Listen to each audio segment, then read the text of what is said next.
Hamjambo tena. Watu wa Mumbuni wamekusanyika mahali. Wamesikia gavana ako pale, seneta ako pale, mpaka seneta wa Kiambu ako pale. Sasa amemaliza mkutano yake haraka, ameenda State House, anakula mahindi akiona TV, akituona zile tuko mahali hapa. Sasa tunataka tuseme one time asikie mpaka hiyo mahindi ionje kitunguu. Simama ndio hayo. Harambe! Harambe!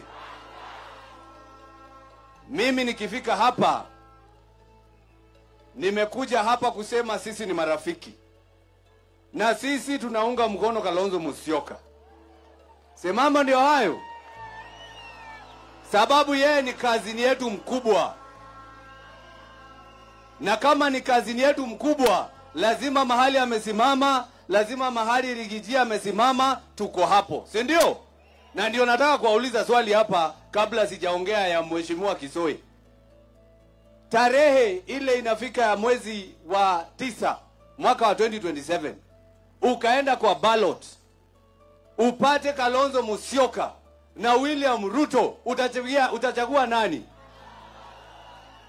Siwasikii vizuri. Ukapata Kalonzo na Ruto, utachagua nani? Ukapata Rigathi na Ruto, utachagua nani? Ukapata Kondo na Ruto, utachagua nani? Hamujanisikia. Ukapata Kondo na Ruto, utachagua nani? Wacha nione watu wa Kondo.